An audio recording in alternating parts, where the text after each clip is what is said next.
طارق چھٹی جماعت میں پڑھتا ہے. وہ صبح سویرے اٹھ کر فجر کی نماز ادا کرتا ہے, پھر صبح کی سیر کے لیے چلا جاتا ہے. اور ایک دن طارق سیر کرتے ہوئے ایک باغ میں جا نکلا. صبح کا منظر بڑا سہانا تھا, تر و تازہ سبزہ اور پھلوں سے مہکتی کیاریاں بہت خوشنما منظر پیش کر رہی تھیں.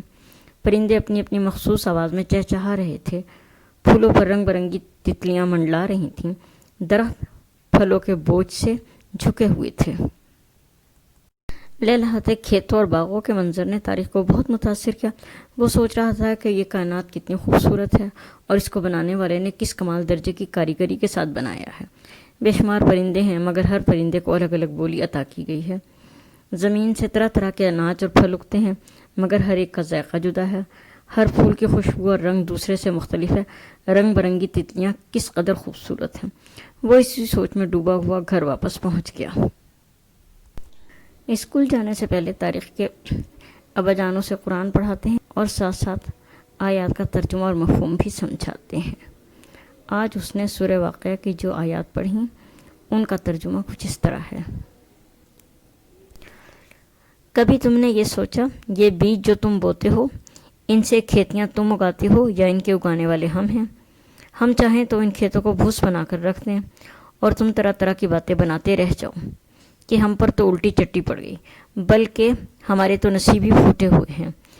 کبھی تم نے آنکھیں کھول کر دیکھا یہ پانی جو تم پیتے ہو اس کو تم نے بادل سے برسایا ہے یا اس کے برسانے والے ہم ہیں؟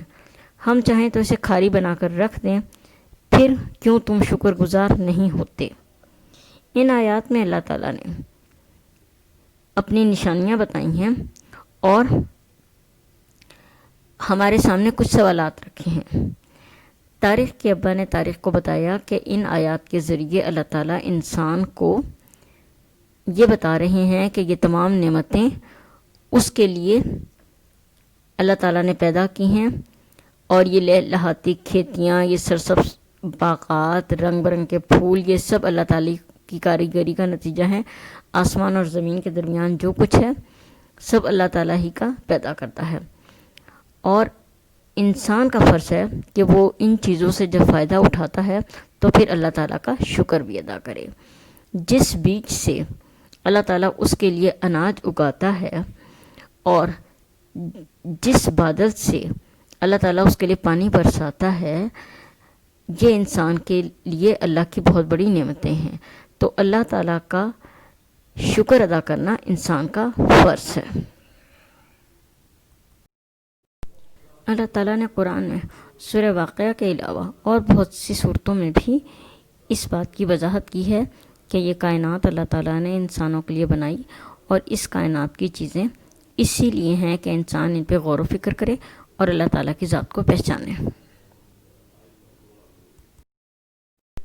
لیکن یہ انسان کی کوتاہی ہے کہ وہ اللہ تعالیٰ کو پہچانتا نہیں اور ان چیزوں سے فائدہ تو اٹھا لیتا ہے لیکن اللہ تعالیٰ کا شکر ادا نہیں کرتا.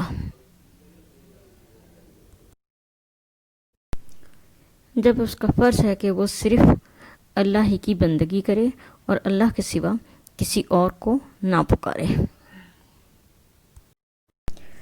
طارق کے ابا نے اسے یہ بھی بتایا کہ اللہ تعالیٰ کی یہ نشانیاں اصل میں انسان کو توحید کا مطلب سمجھاتی ہیں. طارق اگرچہ پہلے بھی ان باتوں کو مانتا تھا مگر آج کی صبح کی سیر اور پھر آیات کی وضاحت نے طارق کے دل اور دماغ کو یقین اور اطمینان سے بھر دیا اور اس نے یہ بات بہت اچھی طرح سے جان لی کہ اس کائنات کو بنانے والا اور اس کائنات کے نظام کو چلانے والا صرف اللہ تعالیٰ ہی ہے. طارق نے اپنے ابا جان سے کہا کہ کل جو ہم نے سورہ واقعہ کی آیات پڑھی تھیں ان میں بھی اللہ تعالیٰ نے یہی فرمایا تھا کہ وہ اس سارے کائنات کے نظام کو چلانے والا ہے.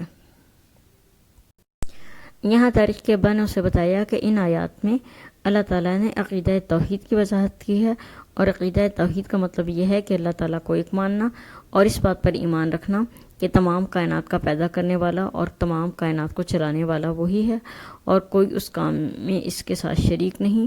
اور یہ جو عقیدہ توحید ہے اصل میں یہ اسلام کی بنیاد ہے. پھر طارق کے ابا نے اسے پچھلی جماعتوں کا حوالہ دیتے ہوئے سورہ اخلاص یاد دلائی اور بتایا کہ سورہ اخلاص کا مضمون بھی یہی ہے۔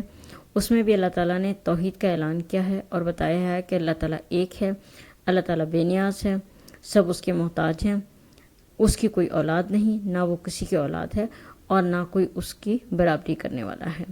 پھر طارق کے ابا جان نے بتایا کہ اللہ تعالیٰ نے توحید کا اعلان قرآن کریم میں کئی جگہ کیا ہے، مگر سورہ اخلاص کی اپنی ہی شان ہے۔ اس کے بعد اس کے ابا جان نے اسے کہا کہ تمہیں یہ بھی معلوم ہونا چاہیے کہ جب کوئی شخص عقیدہ توحید پر ایمان لا کر اسلام میں داخل ہونا چاہتا ہے تو اسے کیا کرنا چاہیے۔ طارق نے پوچھا کہ اسے کیا کرنا چاہیے، تو اس کے ابا جان نے اسے بتایا کہ جب کوئی شخص اسلام میں داخل ہونا چاہے تو اسے سب سے پہلے اس بات کا اقرار کرنا پڑتا ہے کہ اشہد ان لا الہ الا اللہ و اشہد ان محمدً عبدہ و رسولہ، یعنی میں گواہی دیتا ہوں کہ اللہ کے سوا کوئی معبود نہیں اور محمد صلی اللہ علیہ وآلہ وسلم اللہ کے بندے اور رسول ہیں۔ یہاں طارق کے ذہن میں سوال پیدا ہوا کہ معبود کسے کہتے ہیں، تو اس نے اپنے والد سے پوچھا کہ معبود کا کیا مطلب ہے۔ اس کے ابا جان نے بتایا کہ معبود کے معنی ہے وہ ہستی جس کی عبادت کی جائے، جو عبادت کی مستحق ہو۔ چونکہ اللہ تعالیٰ ہمارا خالق ہے، زندگی اور موت اسی کے ہاتھ میں ہے اور وہ ہر چیز کا مالک ہے، تمام ہماری ضرورتیں وہی پوری کرتا ہے، وہ اکیلا اس کائنات کا مالک اور فرما روا ہے، اس لیے ہمیں عبادت بھی اسی کی کرنی چاہیے اور کوئی ہستی اس لائق نہیں کہ اس کی بندگی کی جائے۔ ہمارا سبق مکمل ہو گیا ہے، امید ہے کہ آپ کو سمجھ آ گیا ہوگا۔ اب ہم اس کے مشقی سوالات حل کریں گے۔